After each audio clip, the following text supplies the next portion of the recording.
مفتی صاحب میری طبیعت بہت زیادہ خراب رہتی ہے، ساتھ رشتہ دار رہتے ہیں جو جادو سے اور شیطانی لوگوں سے رابطے میں ہیں، اور جب میری طبیعت خراب ہوتی ہے تو فوراً مجھے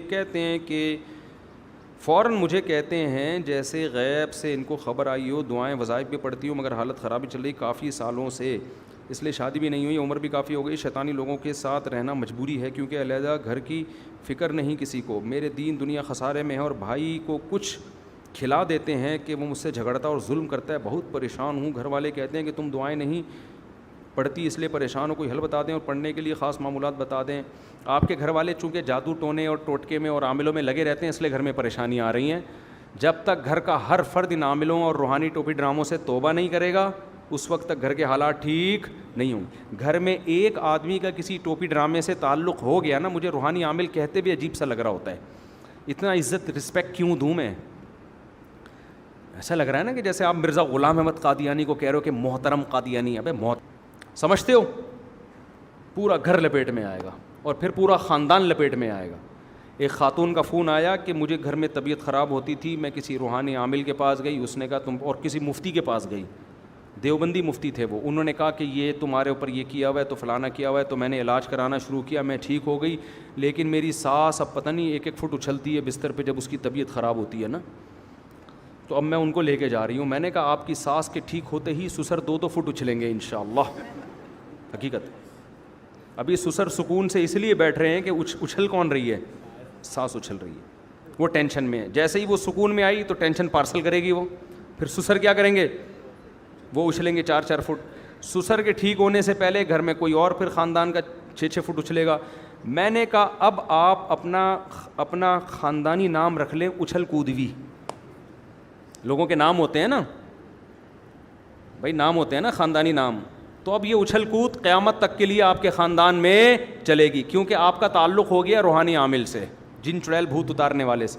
اب زندگی بھر کے لیے ان جھمیلوں میں، آپ نے دیکھا ہوگا کچھ لوگوں کے انگوٹھے پہ دھاگا بندھا ہوا ہے، کچھ کے یہاں بندھا ہوا ہے، یہاں کچھ باندھا ہوا ہے، ادھر کچھ باندھا گیا ہے، وہ فلیتے پلیتے زندگی بھر کی ان کی کیا ہے؟ ٹینشن۔ وہ فلیتے نکلتے بھی نہیں ہیں، اصل میں لفظ ہے فتیلہ، فتیل کہتے ہیں دھاگے کو نا، یہ بڑا مہذب لفظ ہے، تو ہمارے حضرت اس کو بگاڑ کے پڑھتے تھے فلیتا، تاکہ اس کی نفرت لوگوں کے دل میں بیٹھے، فتیل نہیں کہتے تھے، فلیتا، پھر حضرت نے اس کو بنا دیا پلیتا کہا کہ اس کی جتنی انسلٹ کرو اتنا اچھا ہے۔ تو فلیتے پلیتے بندے ہوئے ہوتے ہیں، یہاں دھاگا ایک، ادھر دھاگا ایک، ادھر نکالو پتہ نہیں، ادھر کوئی تعویذ، ادھر دھاگے، پھر وہ یہ جو آدمی ایک دفعہ ان چکروں میں پڑا زندگی اس کی ہمیشہ کے لیے ہوئی برباد۔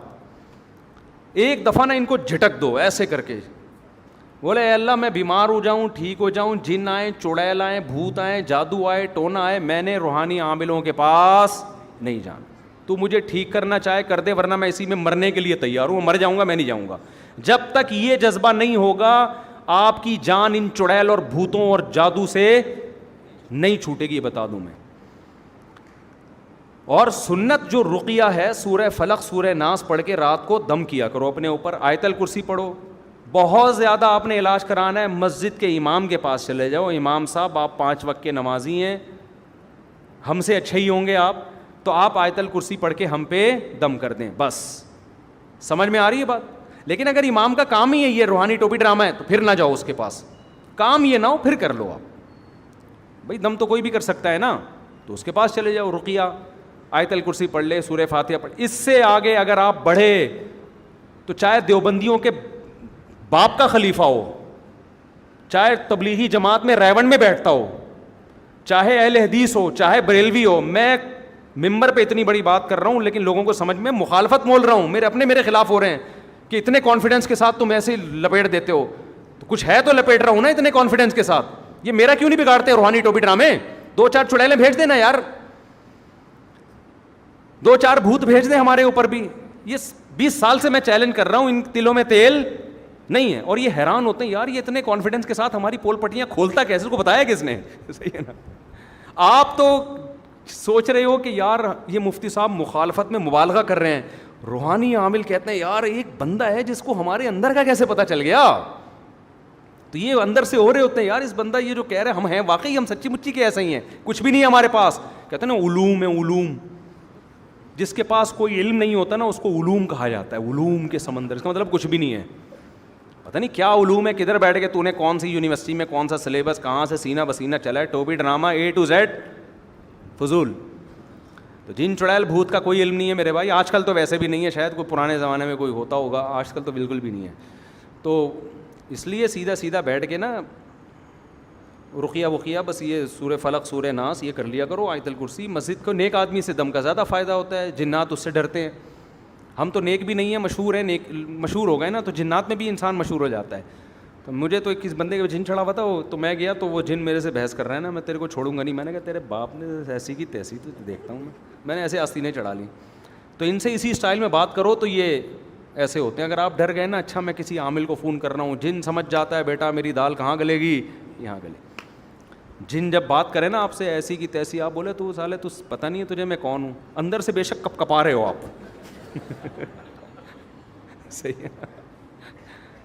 تو ایک صاحب کو خواب آتا تھا, انہوں نے مجھے بتایا میں نیند اور بیداری کی حالت میں ہوتا, میرے پاس ایک شیطان آتا, جن آتا, مجھے یوں کرتا اور میں گھبرا کے آیت الکرسی پڑھ رہا ہوں اور میں یہ پڑھ رہا ہوں اور میری آنکھ کھل جاتی, وہ جن مجھے بہت تنگ کر رہا ہے, تو آپ مجھے کوئی وظیفہ بتائیں. میں نے کہا وظیفہ تو تم نے پڑھ لیا نا, ہوا علاج. کہہ رہے ہیں نہیں وہ تو اور مسلط ہو رہا ہے. میں نے کہا اس کا حل یہ ہے, اب اگر جن آئے نا تو وظیفہ نہ پڑھو, اب کیا کرو آستینیں چڑھا لو. بولا آدھرا اور رکھ کے لگاؤ ایک تھپڑ. بولے تیری ایسی کی تیسی.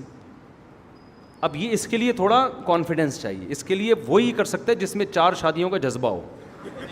یہ ایک والے کا کام, کلے آدمی کا کام نہیں ہے یہ, سمجھ رہے ہو.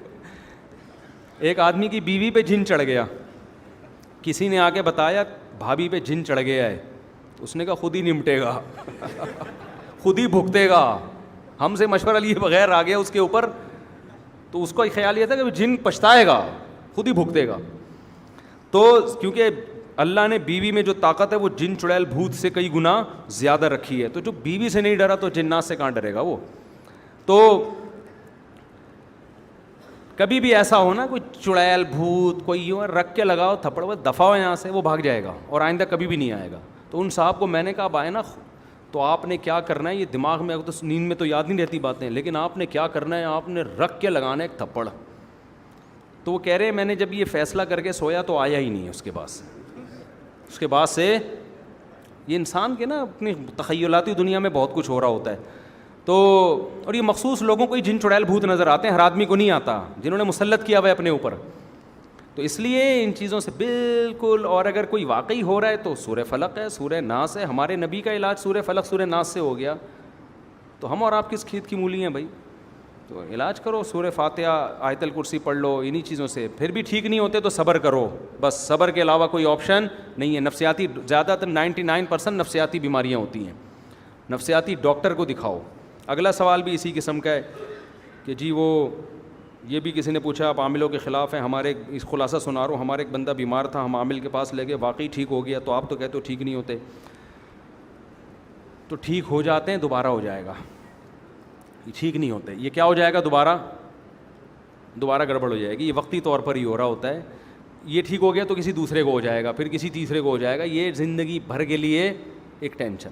اور بعض دفعہ انسان کو کچھ بیماری نہیں ہوتی, ایک نفسیاتی ہوتا ہے کہ مجھے دم کیا تو اب میں, وہ مریض اپنی کانفیڈنس کی بیس پہ ٹھیک ہو رہا ہوتا ہے, اس میں اس عامل کا دخل نہیں ہوتا. ایسے بھی کیسز ہیں کہ کسی عامل سے علاج کرایا, واقعی سچی مچی میں ٹھیک ہو گیا, وہ اس کے عامل کا دخل نہیں ہے. پیشنٹ کے دماغ میں ایک بات ہوتی ہے کہ میرا علاج ہو رہا ہے, اس نفسیاتی اثر کی وجہ سے پیشنٹ کیا ہو جاتا ہے, ٹھیک. ہمارے حضرت نے یہ تجربہ کیا, ہمارے حضرت نے کسی کو علاج بتایا جن چڑیل بھوت کا نا, علاج یہ بتایا کہ یہ تسبیح لو اور 10 منٹ تک یہ والا ذکر کرو. اب جب تسبیح سے کرنا ہے تو 10 منٹ کا کیا مطلب ہے بھائی.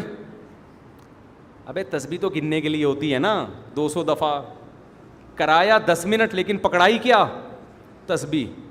حضرت نے فرمایا یہ نفسیاتی کھیل ہے. اگر میں ایسے ہی کہہ دیتا نا 10 منٹ بیٹھ کے یہ دعا پڑھو, تو وہ ماحول نہیں بنتا. اس کے ہاتھ میں تسبیح ہے بھائی, تسبیح پہ گھما رہا ہوں میں, ہیں, تو وہ تصور سے ٹھیک ہو جائے گا. تو یہ نفسیاتی ٹوٹکے ہوتے ہیں, اس طرح سے تو بندہ ٹھیک ہو جاتا ہے. تو یہ عامل لوگ بھی یہ کر رہے ہوتے ہیں, تو ان کے پاس لے جاؤ, وہ کسی کے پاس بھی لے جاؤ. چاہیے پہلے میں کر دوں جلدی سے. وظائف کے خلاف بیان دیتے ہیں جبکہ بہت سلم حکیم قرآن جو ثابت ہوتے ہیں. یہ بڑی بات کرتے ہیں لوگ کہ ہم جو وظیفہ بتاتے ہیں قرآن حدیث سے ثابت ہے. دیکھو قرآن حدیث سے تو الحمدللہ رب العالمین بھی ثابت ہے, الرحمن الرحیم بھی ثابت ہے, مالک یوم الدین بھی ثابت ہے, ان اللہ علی کل شیء قدیر بھی ثابت ہے. تو اس کے لیے عامل کے پاس جانے کی کیا ضرورت ہے آپ کو؟ وہ منتخب آیت لائے گا تو بولو یہ اس موقع پر یہ والی آیت کہاں سے ثابت ہے, یہ سوال پوچھو اس سے. یہ کیوں پڑھوں میں, وہ والی کیوں نہیں پڑھ لوں؟ بچیوں کی شادی نہیں ہو رہی, سورہ مزمل 7 دفعہ پڑھو, تو کہنا سورہ مدثر کیوں نہیں پڑھوں ہے بھائی, قل هو اللہ کیوں نہیں پڑھوں؟ وہ کہے گا نہیں سورہ مدثر 21 دفعہ, 21 کیوں 31 کیوں نہیں آ رہی بات سمجھ میں. تو پھینک رہے ہوتے ہیں, پھینکنے پر گورنمنٹ کی طرف سے کوئی پابندی نہیں, پھینکتے جا رہے ہیں.